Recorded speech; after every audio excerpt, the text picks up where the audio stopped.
నర్సరావుపేటలో విద్యుత్ ఉద్యోగులు భోజన విరామ సమయంలో ధర్నా నిర్వహించారు. విద్యుత్ ఉద్యోగుల ఐక్య కార్యాచరణ సమితి సభ్యులు ఆర్ బంగారయ్య మాట్లాడుతూ ఉత్తరప్రదేశ్ మరియు చండీగఢ్ రాష్ట్రాల్లో విద్యుత్ సంస్థల ప్రైవేటీకరణకు వ్యతిరేకంగా ఎగ్జిక్యూటివ్ ఇంజనీర్ కార్యాలయం వద్ద ధర్నా చేశామన్నారు.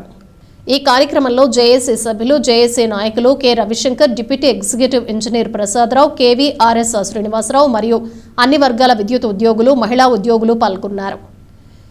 వ్యతిరేకిద్దాం ప్రైవేటీకరణని, వ్యతిరేకిద్దాం ప్రైవేటీకరణని.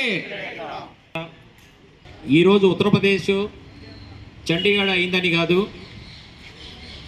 మనం కనుక ఖాళీగా మనం ఏ పని చేయకపోతే, గ్యాస్ స్టేషన్స్ కనుక మనం ఏ కార్యక్రమాలు కనుక తీసుకోకపోతే అది మన దాకా కూడా వచ్చే ప్రమాదం ఉంది.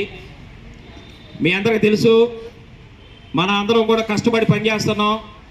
ఇంతకుముందు 100% కలెక్షన్స్ లేవు, ఇప్పుడు 100% కలెక్షన్స్ గడిచిన 10 సంవత్సరాల్లో మరి మ్యాక్సిమం వచ్చేటట్టుగానే చేస్తున్నాం. ప్రతి ఒక్క వర్కరు ఈరోజు ఓఎన్ఎం కార్మికుడు చాలా కష్టపడుతున్నాడు.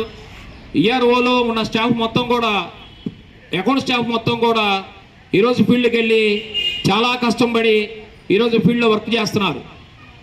కానీ ఈ ఏదైతే కంపెనీలు నష్టాలు వస్తున్నాయో అది ఎంప్లాయీస్ వల్ల వచ్చిన నష్టాలు కాదు, అది యాజమాన్యం తీసుకున్న నిర్ణయాల్లో వచ్చిన నష్టాలు మాత్రమేనని మీ అందరికీ తెలియజేసుకుంటూ, ఈ విద్యుత్ ఉద్యోగులు విషయంలో మనం టచ్ చేస్తే ఒక సమస్య వస్తుందని చెప్పి మరి పునరాలోచించుకునే విధంగా ఉండాలని చెప్పి కార్యక్రమం మన అందరం ఐక్యతగా జేఏసీ ఇచ్చిన పిలుపు మేరకు ఇంకా ముందు కూడా ఇటువంటి కార్యక్రమాలు చేయవలసిందిగా కోరుకుంటూ, నాకు ఈ కార్యక్రమం ఇచ్చినటువంటి, ఈ అవకాశం ఇచ్చినటువంటి మన ఆర్ బంగారయ్య గారికి ధన్యవాదాలు తెలియజేస్తున్నాను.